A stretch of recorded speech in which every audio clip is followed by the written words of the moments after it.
government start time. And Vittorio is going to talk about Fat Young Sun paradox. I added early GISS this morning because I think it's The early GISS paradox. yeah. No, the GISS paradox actually is. The early GISS paradox.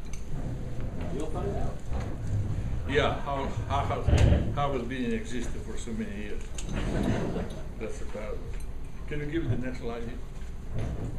Well, it all started after the moon landing, and the whole GISS Institute was in this room that evening. It was about 10 o'clock in the evening or so. They all gathered here. Sunday night, I remember, waiting for the astronaut to land on the moon, etc. After that, there was a lot of activity because our director at the time, Robert Jasper, was extremely interested on the physics of the moon, and the heat transport, etc., etc. So he organized several seminar and workshops. In one of those workshops, this man was invited, Harold Urey, whom many of you know. He's the man who discovered deuterium, and he got the Nobel Prize in 19. But he's not very well focused, actually. Can you focus it? He worked at Columbia, actually. Cannot do any better, right? Michael can. It was slightly better, Michael. I think it's your, how's that? Tell me what your eyes prefer. No, well, from there. But anyway, he got the Nobel Prize in 1934. And in the next slide, it says something interesting, that he did not go to Stockholm. He declined to attend the ceremony in Stockholm so that he could be present at the birth of his daughter, Mariella. Huh? So, of course, you cannot invert that, but I don't have a daughter of the Nobel Prize. But anyway, he was here, and he was giving the office that is now Linda's office, was your office. And one day I met him on the 5th floor where I always live. And I introduced, but he asked me, who are you, what are you doing? And I said, I'm a postdoc here, I'm working on magnetic field. He said, oh, then there's the person that I need to talk to. And of course I knew him by name because he was a famous. But anyway, he took me into his office, now Linda's office, and he asked me the following question. So what is the difference, he said, between a Gauss and an Ørsted?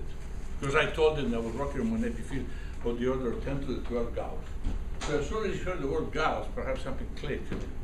So he asked me, I explained what the difference was, and then we started talking. And he said, oh, can you go ahead? I had a very famous Italian postdoc, he said, Cesare Emiliani, who was the one who was credited for developing the time scale of marine, or the founder of paleoceanography, by the way. And second is the one who invented a time scale of marine oxygen isotope, which is this thermometer, as it were, that is being used to do all these ice cores. So we started talking about this, whom I met later on in different and he said, you know, the postdoc is a very important position, but what is more important is the advisors, because, and he told me the following story, that his next postdoc was Stanley Miller. Stanley Miller, he said that he was a student in Chicago, and one day Yuri told me, I suggested to Stanley Miller whether he would like to do an experiment with the prebiotic atmosphere of the Earth. He said, oh, I think that the Earth had ammonia, and CH4, methane, CO2, and water. And since there was a very tempestuous atmosphere, I asked Stanley Miller, he said, whether he would like to work on that and find out if something happened to produce amino acids. And Stanley Miller was a chemist. He said, oh yeah, wonderful idea, why not? Then Yuri said, but then I realized that was a crazy idea as an advisor, because he would have spent several years of his life and not producing anything. So he told me, he went back to Stanley Miller and said, no, my idea was not do it. But Stanley Miller was so enthusiastically captured by this idea. He said, no, I'm going to do it, I'm going to do it. At which point Stanley Miller said, okay, do it. He did it. And he came up with the famous Stanley Miller experiment, which is the next slide, 1953, in which it's a very simple gadget, you can see. And they put in these gases, ammonia, methane, CO2, and water, and they start putting a spark, an electric spark, representing the atmosphere of the Earth. Yeah? It could be lightning, it could be. And lo and behold, they hoped that something would happen. And something did happen, but because in a matter of 2 weeks, you cannot read it, but believe me, it's written here. In a matter of 2 weeks, they found a bunch of amino acids, which was a major discovery, because it simply meant that using elements like methane, ammonia, CO2, well, you could create the building block of life. So clearly that was a setback for those who believe that amino acids only come from meteorite, or even worse, from panspermia theory, from some other galaxy. So this experiment became extremely famous. It was repeated gazillion times by many people, and they always find the same thing. Amino acids always come. Now, if you remember a little bit of history, you remember in 1828, which are the last 4 digits of pi. Pi is 3, 14, 15, then 1828. In 1828, a German chemist, Wohler, W-O-H-L-E-R, synthesized urea from inorganic compound. So it was only the second example in which you start off with something that is inorganic, you create something that is organic. So the next one. So, and the amino acid they found was, this is typical amino acids, C-O-H, glycine, serine, here it is. So now the point is that you can have a bunch of amino acids, but the one that they found were the one that really are part of the DNA. So it was not that they found some strange amino acid here. They found really the one. I think I have a picture of the DNA next. Oh, here it is. See, here's the double helix. You see the adenine and thymine is the CG and the AT. You know, it's phosphorus. And so it always goes, C always go with G and always go with T. The nitrogen base pair make up the run. So this experiment became extremely famous and rightly so. And so they started off the whole question of the origin of life, for which there is absolutely no solution. And I'm going to give you why I think there's no solution. In an interview that Stanley Miller gave, Stanley Miller passed away in 2007, so this will be a couple of years before, in which he was asked by the interviewer, I'll give you the reference later on if you want to, would he believe the origin of life in submarine vent, you know, the submarine vent in which dissolved it? And he replied, he said, oh, I have a very simple response to that, he said, because the question was, what about submarine vent as a source of prebiotic compound? And he replied, I have a very simple answer. Submarine vent don't make organic compound, they decompose them. That's it. That was his opinion. Now, in the last but one issue of But we find organic compounds there. yeah. So what does he mean by that? I don't know. That's exactly my point. Okay. Now, in the last issue of The Economist, when the review of book, there is a review of the book by a famous biologist, just appeared. Hasn't arrived in this country. It's called The Vital Question: Why is it life the way it is? By Nick Lane. And he's a famous biologist. And he said that Mr. Lane's preferred idea is that life got to start in the warm vents at the bottom of the ocean. So you know, we have a man who discovered the first amino acid who doesn't believe in it, and 40 years later we said the same thing. So that means that, thank God, the problem has not been solved. It's entirely up to you to do it. We still don't. The point is that this amino acid was a very nice discovery, but then it created a lot of problems. Because amino acid being based on molecular bonds are extremely fragile. And the Miller experiment, which is not explained very well in the book, but is also required that that the whole compound should be completely reducing, no oxygen. If you put any oxygen, if this element will not afford. Oxygen is an oxidizer. It's terrible. Look at what he did to the Rocky Mountain. It oxidizes everything. So Miller said that this experiment works provided that oxygen is not there. Now, what is not there? Physical is not there. How much is there? I mean, not there doesn't mean zero. So that's, he wanted a reducing atmosphere, which was chemist, was not enough. Now, if there was no, so the logic is the following. If there is no oxygen, or very little, then there is no ozone. If there is no ozone, then there is ultraviolet radiation coming in, which will destroy this amino acid because they're extremely fragile.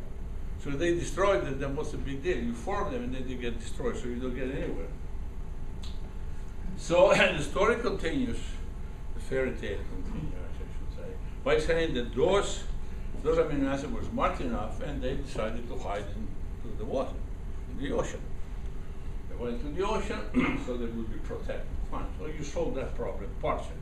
But then the chemist will tell you, in order to go to the next step, which is a protein. A protein is you form a protein in the laboratory by warming up amino acids so that they lose a molecule of water, and you form a peptide bond. Now, how could they lose a molecule of water if they were in water? It's like asking you to swim but not to get wet. So the problem was compounding it. So the story goes because people are so inventive that they never give up. They say, oh, but the Earth at that point was rotating much faster than today.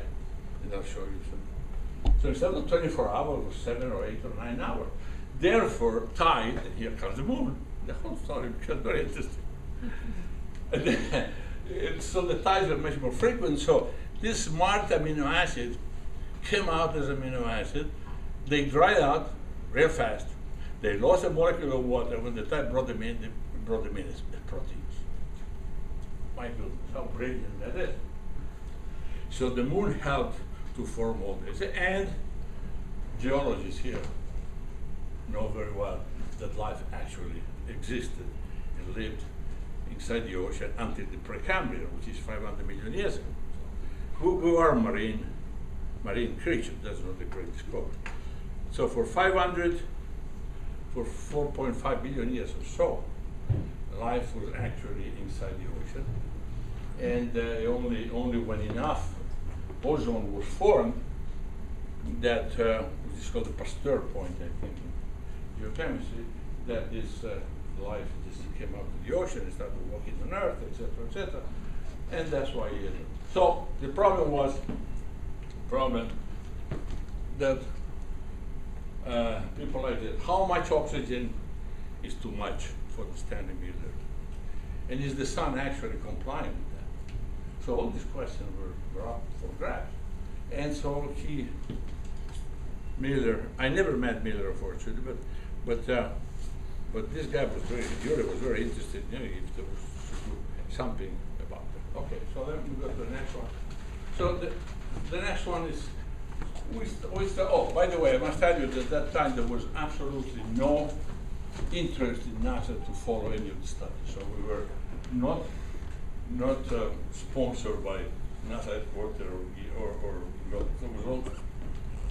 but the atmosphere of GISS was such that you could do just about anything you want. So here are the three things: Solar Nebula, how much oxygen and ozone are there, and the length of the day. I don't know which order I work on that, but I work on. I'm going to tell you what we did on this, what we did on this, and what we did on this. But then at the end, I'm going to tell you that I frankly missed good opportunity, my fault. And the recommendation to the young people here, if there is one, is that you shouldn't do what I did, which I missed out completely. So let me start. I had a lot of fun, but I didn't follow through. Let me start with the Solar Nebula. Let's go on to Solar Nebula. Solar Nebula is the following. The problem with the Solar Nebula is that after the sun, at the beginning there was the sun, there was the Solar Nebula, which was flattened by rapid rotation. The Solar Nebula was formed of the usual material which stars are formed, namely chemical composition of hydrogen and helium, and of course other elements, magnesium, aluminum, etc., because after all, that was due to an explosion or some very kind supernova that exploded nearby. So the problem was that you have all this material, and what is the problem? The problem is that you want to get rid of hydrogen, you want to get rid of all the other gases, and only keep the aluminum and all the other elements in order to form the planet. So it's a question of cleaning up. How do you clean up a solar nebula? By cleaning up only the gases and leaving outside your. I don't think there's a solution even today. Honestly, I haven't thought. But in 1987, we got together with Jim Pollack, who was a great friend of ours here at GISS, was at Ames, and we studied the role of turbulence. Because if you think of the solar nebula, the gas of the solar nebula is in Keplerian orbit. Now, Keplerian orbit simply means that kinetic energy is balanced entirely by the potential energy, or vice versa. Therefore, the orbits are extremely stable. So how are you going to move them? How are you going to remove them? If you really wait, if you wait only for molecular viscosity to disrupt this strong balance, you can compute that the time scale would be of the order of several billion years, which is completely infeasible. Because all astronomical data that I remember seeing is that after a million years or so, the star that had the nebula, they had no gas. So the cleaning up is mostly of the order of million years. So how do you clean up this nebula of the gas, hydrogen and helium and helium?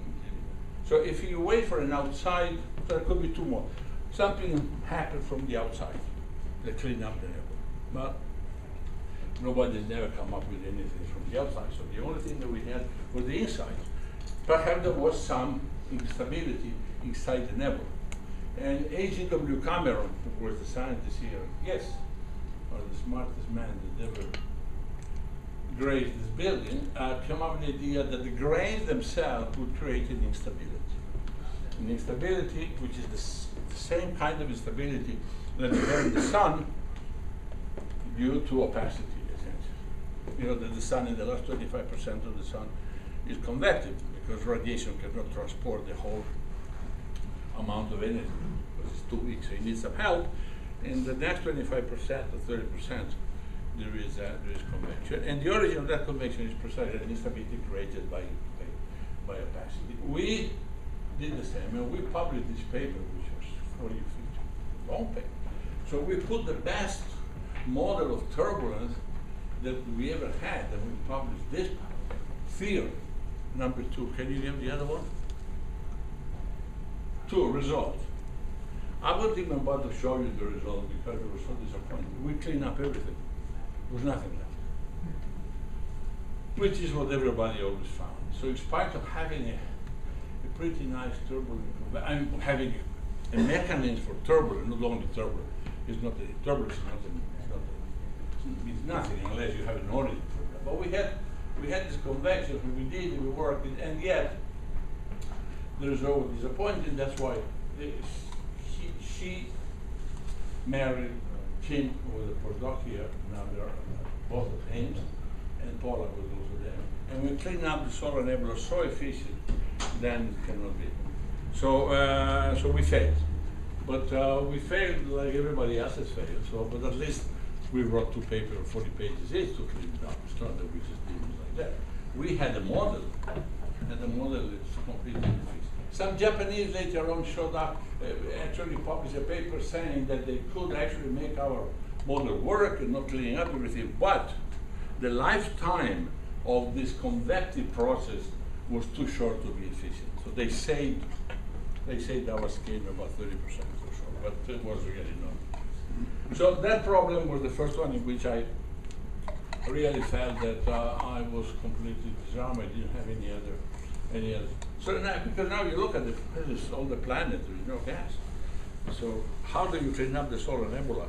It still remains. If you ever want to look at the paper published in Icarus, of course, because that's a journal, you have it here. But the results were not exactly. So sorry, yeah. This is how do you get rid of the gas after you form the planets? Is that what you're asking? Yeah. Okay. Oh, well, yeah. But I mean, I just don't know how to do it. Right. I mean, that's perhaps today somebody. Would the grand TAC model help at all in that?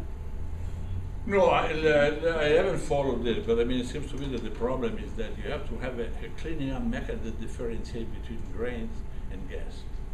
And that is not an easy thing, even conceivably to do it. But the Grand Tech model has this idea where Jupiter comes in to 1.5 AU and then goes back out. And it can clean up a lot of stuff. Really? Yeah. By tide. Well, it's just gravity. It's there. Yeah. The question is how it doesn't throw everything out. Yeah. Everything. Including us. Yeah, exactly. So, yeah, if you want a problem that will give you a lot of fun and a great despair, you can next problem, so that was not exactly. Then next problem, we really ask ourselves, what is the Stanley Miller experiment? How much oxygen is there? Unfortunately, this is where giving this talk, I realized that going back to the page, I really missed an opportunity, because after we published the result, I should have called Mr. Stanley Miller and said, listen, here there is a model that predicts on an astronomical basis that much oxygen was present. Is that enough? Is too much? Is too more compared to your experiment? It would have been very nice if I did that, but since I'm not as smart as I would think I am, I didn't do that. So this paper died at its own birth. I mean, what did we do? At that point, it turns out that there was this very interesting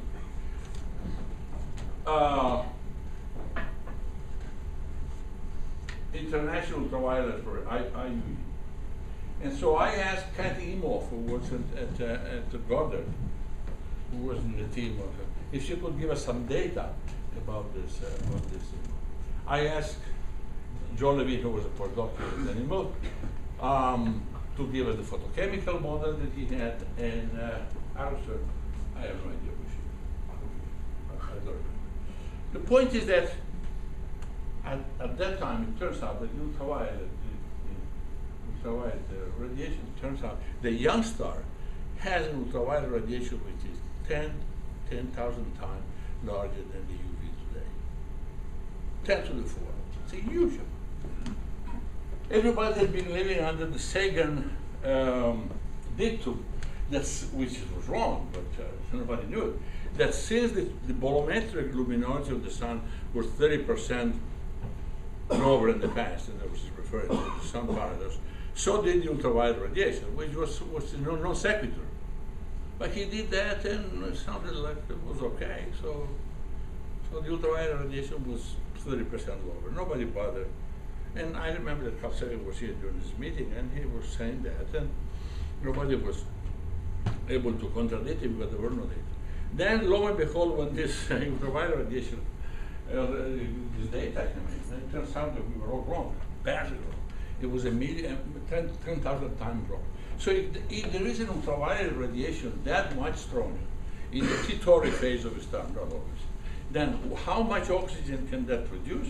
How much ozone can that produce? And are those results compatible with the known oxygen requirement of the Stanley experiment? That was the question. We didn't phrase it like that because we were not smart enough to do it. But if you show me the next one, we published 2 papers, not only one. One, both in Nature.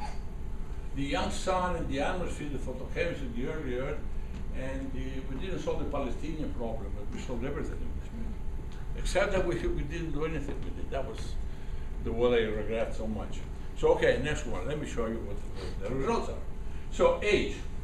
Solar UV, age 5 million years today, normalized to 1. At that time, a million years after, was 10 to the 4. Now, if you put 10 to the 4 ultraviolet flux, which is 10 to the 4 times the one that you have today, your code your photochemistry code might explode. So that's what we asked this guy to do it, and he said, no, it doesn't explode. You get the result. So let me show you the next one. Yeah, this, please don't read it. But these are the 77 reaction. This is there, oxygen, photochemical reaction. It's everything. It was a very overdone, of course. This is chemical reaction. The next one is the photochemical reaction. Yeah, photochemical reaction. See, here it is. See, comes in, splits oxygen, you get 2 oxygen, 3. So it's the whole story was there. So we ran that, and And the results are shown in the next slide. Here it is. This is the vertical distribution of, this is also mixing ratio. Okay, this is the height. And UV equal 1 is this. UV equal 300, which we didn't overdid, is this. And if you look at the base, at the surface of the Earth, this is 10 to 13, 10 to 15, it's 100 times larger. This is for CO2 value of, present value of CO2. But it's clear that more ultraviolet, you get more oxygen. So is that too much or is that too little? Well, we also did it with the 28,000 parts per million rather than 28,000, just to see what the effect was. Here is UV1, so everywhere is what there's 100 and so photochemical reaction respond very nicely, and you have more ultraviolet radiation. Next one. Well, this is ozone, O3, vertical. So it's also much larger. So at this point, we were not smart enough, as I said, to follow up. And neither did the referee of nature. He should have told us, why don't you take this result, go to Stanley Miller, and ask him, could you please repeat your experiment with this amount of oxygen? He could have done it. It's not a course experiment. And if he, imagine, if he had done that and find out that it was too much, then he would have faced a big problem, because this is, after all, it comes from astronomy. I didn't invent 300 parts per. So if this is to be believed, because it's based on astronomical ultraviolet observation, then that means the experiment, if it produced 0 amino acid, would have been a major discovery, because it means that the amino acid that he formed was actually not forming, and therefore we should have gone somewhere else. So it would have been a very good closure, positive or negative. If it was consistent, fine. If it was not consistent, it would have been even nicer, and perhaps we should have gone then to look for the amino acid coming from meteor. Well, we missed the boat. We didn't do anything. Just to make the story short, and therefore the paper are there in Nature, and there is that letter, and the next one. And okay, this is the numbers of the column, vertical column. It doesn't. We did it only for several CO2, 1, 10, 100. We play around with this, etc. So these are all nice exercises. At that time, there was no problem. Computer, we did it, but we didn't see the big picture, and so that's my regret. What can I tell you? That's what happened. Okay, next one. So next program was the length of the day. I wrote this paper, the history of the Earth and the fossil growth. I never did anything with it. I didn't send it anywhere because I thought it was a simple paper that really was not worth making a big fuss out of it. So I just kept it there. Fortunately, I kept it, so nobody ever read it. So I still have a copy, which is 30 years old. Okay, what is this exercise? Let me do that. In the exercise, I did the following. I took the following simple model: the Earth and Moon system. I used Kepler's law. I don't think there's any objection to that. And I use conservation of angular momentum. I don't think there's any objection. It's very elementary thing. As data, I use data, which I'm going to show you how, number of solar days in a year, and as the number of solar days in the synodic quantity. Those equations are so simple, that you can solve them analytically. No computer didn't do anything. And the output that I'm going to show you is, among other things,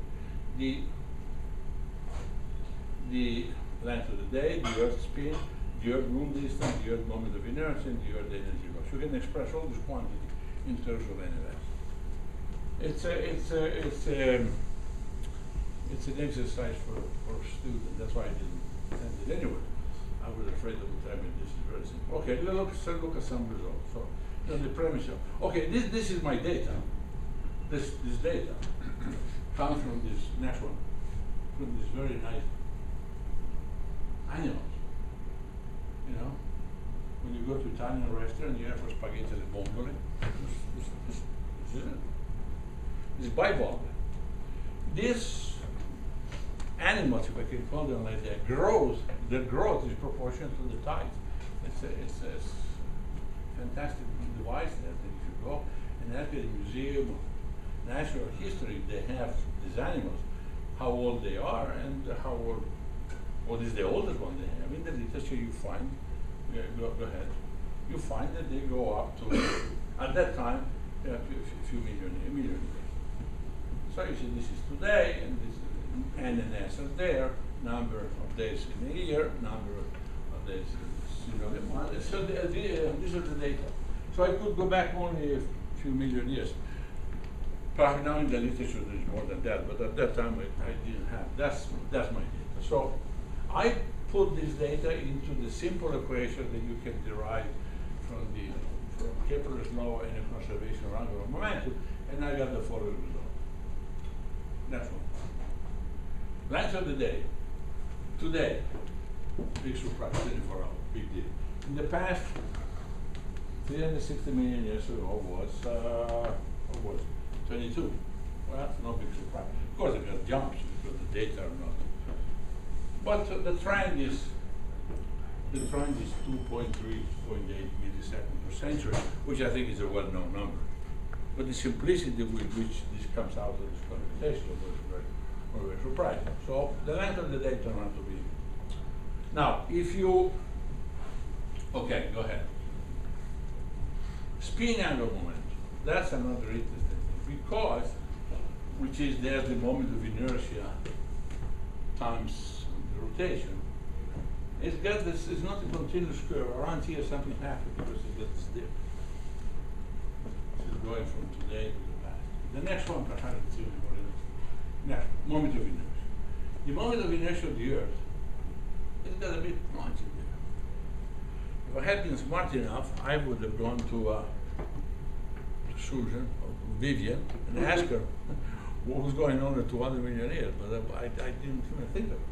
So there was a big drop. Now remember that the moment of inertia is the integral, the distribution of the mass on a sphere.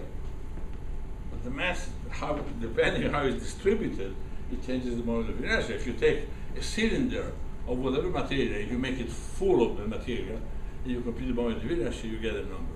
If you take the same material, but you put the material only around at the surface of it, you get a completely different moment of inertia. That's why the pipes have always holding, because it's much more resistant. So the moment of inertia is a good indication of the rigidity, stability, or young modulus is called. Anyway, I didn't realize that this simple computation was telling me something. Okay. What was telling me was that, go ahead, that between 108 to 20 million years ago, the entire random mass was in fact connected.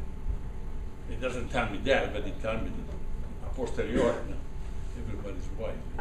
So the moment of inertia was different because the distribution of the continent was very different. So I stole some pictures from the literature. Just next one. I don't know how we got that, but very nice. Anyway, continental drift. Next one. I just took a few pictures here. Next one. Yeah, early Jurassic. So this computation was telling me that 20 million years ago something was happening to the continent is reflected by this bivalve, which in turn is reflected here. Next one. No more of it. Okay. Again, same story. Next one. So I oh yeah, this I think is 300 million years. Yeah, very different moment of inertia if you compute it than with respect to today. So it was not surprising. All right, next one. Do you think the moment of inertia was just because of the difference in the continental mass? Yeah, distribution. Or do you think there was also a component of maybe heterogeneous mantle kind of? No, I don't know. I mean, my computation simply tells me that the moment of inertia was such. It doesn't tell me what the moment of inertia is, but the moment of inertia is a reflection of the distribution of mass inside the sphere. Because it's the integral. But I'm saying we're just accounting for the crust. What about all that, thousands of kilometers of mantle? Fine. I don't have a model for that. That's a model that should follow this. I didn't need that to do that. It's just okay, I understand. Okay, the Earth-Moon distance. We know that we are losing the Moon. That's not a secret. Because by conservation of angular momentum, if the Earth spins down, as it does, type of conservation of momentum, the other one must gain the momentum and the moon is gone. That's also not a great discovery, but this is brought up by this next one, by this result. And here comes another tidal energy. You know, if you look at the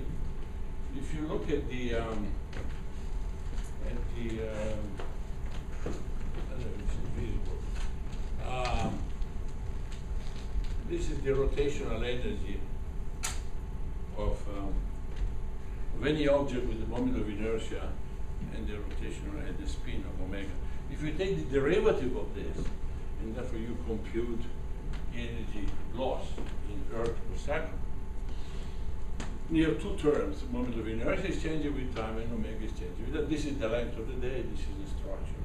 So you can do this computation, taking the astronomical data from omega, or doing it this way. I didn't do it this way. I did it this way later, but this is what you did. So how much energy is being, the total loss of energy, it turns out to be 5.7, 10 to the 19 error per second.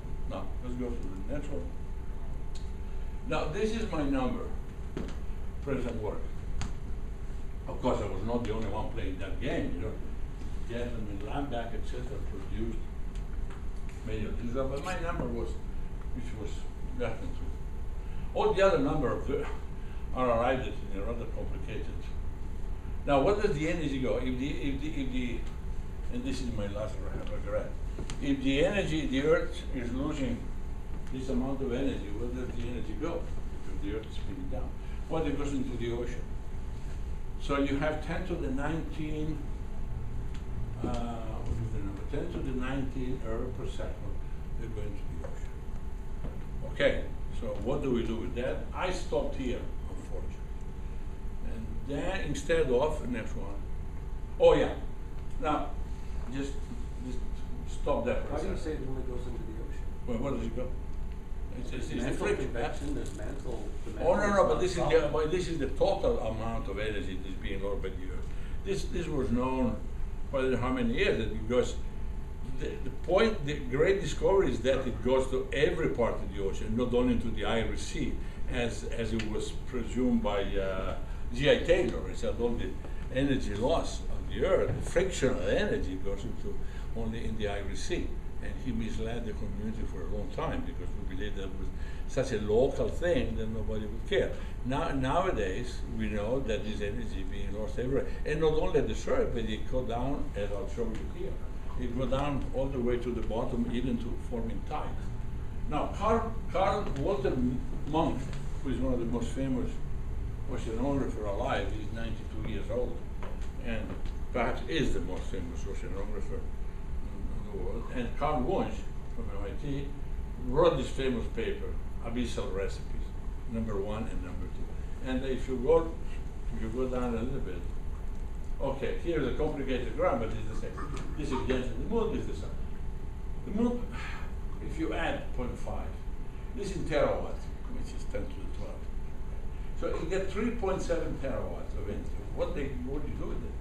And then this is the surface tide, the blah, blah, blah, etc. But in this paper, that's why they call it abyssal, because they went down and they found that the abyssals, they used that energy in order to do what I could have done, but I didn't do, even though my known paper was actually before that. Because I did it before this. If I was smart enough and do this, next one, I should have done the following. I should have taken this amount of energy, the energy loss, yeah, divided by n squared, multiply by efficiency, and get the diffusivity. I didn't do it. That diffusivity, which is called today 1 Mach, because it comes out. If you put that number in here and an average n squared, that's what Mach did in the abyssal racing. And he said that this is 1 centimeter squared per second. It turns out that that is not true, that is less, etc., etc. We're not going to that dispute now.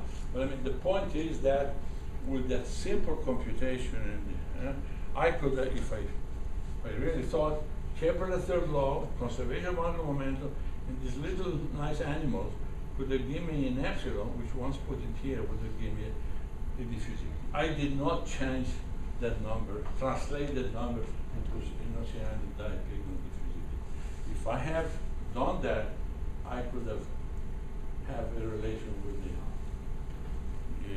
meridional overturning current. And to the next one, please, this is by Valve again. No, again. Next one. Oh, that's it. There's no next one. So now, okay, no, by Valve. Leave it there. Leave it there. And now, when the the next one, last one. When you go next time, you go to a restaurant, especially if an Italian restaurant, and you have spaghetti with this animal, think that this is not that far related from the meridional overturning current to this other. I'm making propaganda more to the spaghetti than to my work, but anyway, that's no. So what are the conclusions here? What are the conclusions? Are the following. Yeah? First of all, in the first part of the talk, I should have contacted Stanley Miller. As I told you before, I didn't do it. He was in La Jolla, I think. Then he moved to Florida when he then was professor there. I don't know exactly where, but anyway. So I should have done that, which I didn't, because I would have put together astronomy, the ultraviolet radiation, the photochemistry, and the amount of oxygen that the maximum amount of oxygen allowed by this experiment in order to create amino acids. I missed out in doing that, and of course, if he read our paper in Nature, he didn't see the connection either, and so there it goes.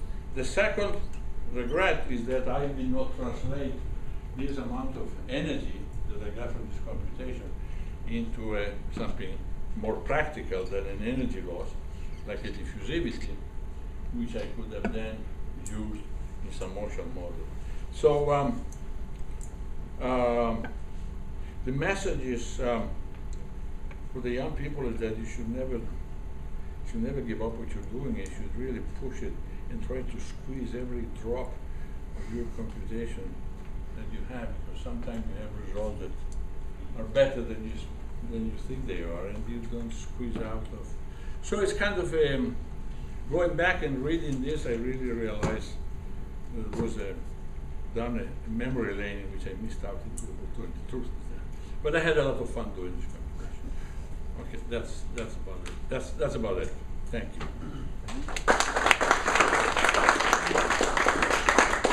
If you ever want to do this algebra yourself, I can give you a copy of this paper with the bivalve. It's all very simple relation. It was typed here with the secretary. They still had to type every equation, so we didn't have any fancy way of producing the equation. So it's typed almost by hand. But they're so simple. This relation, you can't believe it. And the data they use are also so simple. It's a good exercise of simple algebra and readable result. Okay, that's about it. Thank you. So, Vittorio, simply, you were worried about a way to shield the UV, right? The ones you were worried about. There are some theories that there was a lot of methane in the early Earth's atmosphere. But the lady next to you is the expert of that. Yes, and? Yes, and that this can form some organic cases. Mm-hmm. And if those organic cases are not spherical, they're fractal, they're very efficient at scattering the UV away. So there's another way. You don't have to worry so much. You might not have to worry if this speculative theory is as good as any other. You might have to worry about the ozone. Mike, this is not even a theory; it's a fact. I took the ultraviolet data and I put them in the photochemical. No, I'm not saying that that's speculative. I'm saying the problem with not having ozone and trying to form life with a lot of UV. There might be other ways around. In spite of a lot of UV. Yeah, there might be ways around. No, what I don't understand is why nobody ever asked the question to Stanley Miller. If they did, it was never published. How much oxygen did his experiment allow in order for this environment to be as reducive as he needed to? So is it 1 part in a trillion and 1 part in a million? So if I had that number, I went back to his paper and it's written. It says no, it must be completely reduced. Now completely, it's not a number. So now that I have this, we had this number that been there from 1980 something. I could have put the two together, but now I am entertaining myself with different stories. So it was just a thought. But I think that the major problem have not been resolved, in the sense that if this British biologist find the need to write a book saying that his preferred mechanism is actually in this vent, oceanic vent, it means that nothing of what happened on the surface of the Earth really matters, or neither meteorite for that matter. We are very rich in amino acids. At the same time, amino acids are very fragile. You can really split them with ultraviolet radiation. So there is a nice interaction between astronomical data and but you have expert in one field, expert in the other, and they never, as usual, they never talk to one another, and neither did we. Yeah. So now Yuri's dead, and Stanley Miller is dead, so there's nobody.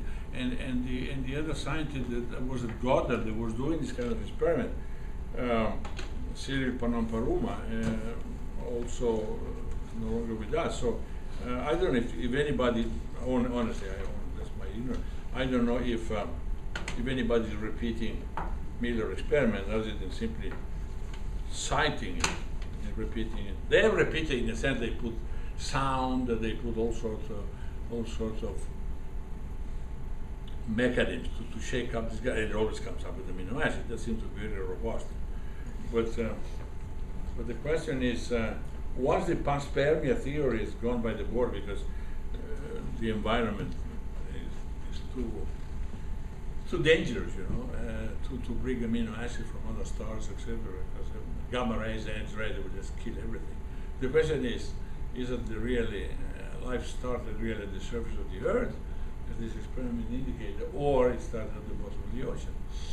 If at the bottom of the ocean, then gee, that's very disappointing. In a way, I mean, in the sense that how do they? Well, perhaps not. I don't know. But I mean, the man who will tell us something is this guy. What's his name? This Cameron. The one who. Huh? Yes, yeah. James Cameron? Movie director. What do you say? She was the movie director. Yeah, of course, that's him. Yeah. He's the one who spent. Oh, yeah. Yeah, he's the one who spent millions of dollars. Right, he's the one who brought up the picture. The best picture we have of this vent comes from his experiment. Exactly. It's deep sea. Yes. Deep sea. It's a big restaurant down there. You should see it. I mean, and what is being produced by those vents are actually very poisonous to life because it's SO2, it's sulfuric acid, etc. And those animals, they thrived it, they loved it, So he has really brought in a lot of information to the community, but it would be very sad if life. I don't know why he feels this. It's not a very glorious way of starting your life at the bottom of the ocean. Yeah.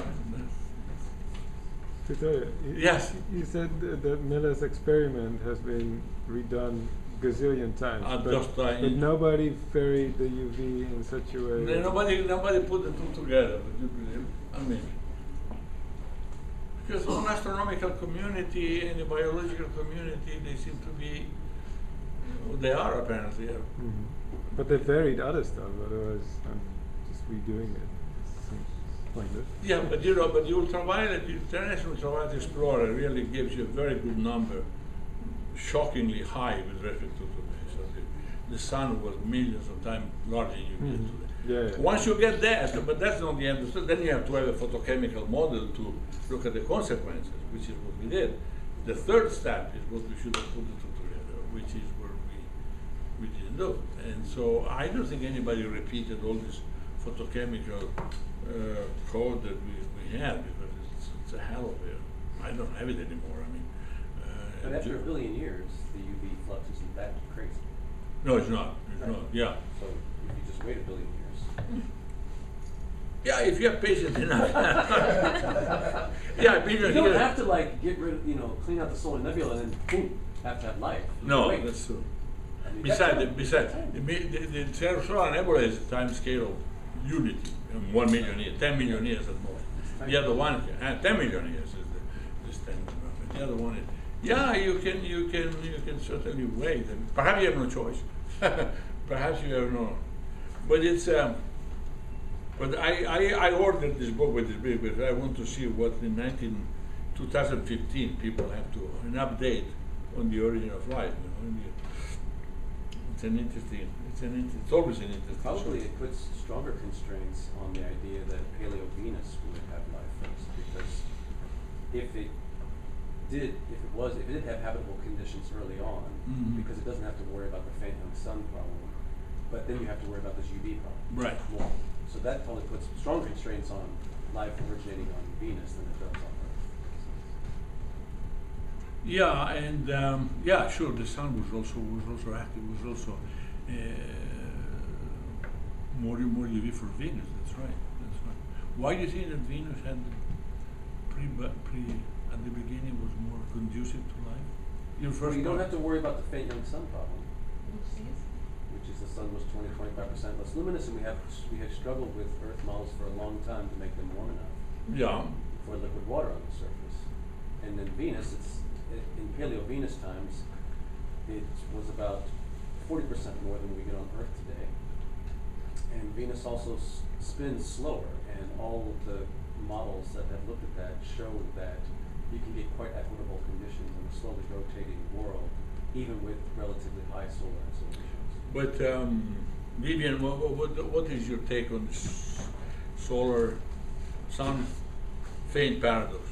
Since you wrote an entire encyclopedia of that. I didn't write that. No, I know, but you force people to write. You edited.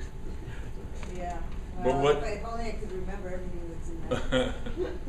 Well, you asked me to write the article on that, and then I said no. But who wrote it? Final casting, right? I think so. Yeah. Do you remember what his? Was it more CO2? That was his solution. Yeah, there was He some likes mixture, yes. he likes CO2 and yeah. he likes CO2 and methane. And methane. That's what everybody likes. CO2 and methane. Yeah. Well, 30% less luminous, which comes from astrophysics, it's a non-disputable. It means that the temperature of the Earth was below freezing, so it was ice. If you have present-day atmospheric. Right. Yeah, So but it's a if you serious. have- yes, of course. It's a serious business. It's not just. It's not a paradox that you can. And it depends if the ocean. Isn't there some evidence that the Earth might have had oceans as far back as over 4 billion years ago? Certainly there's evidence Well- in the Archean.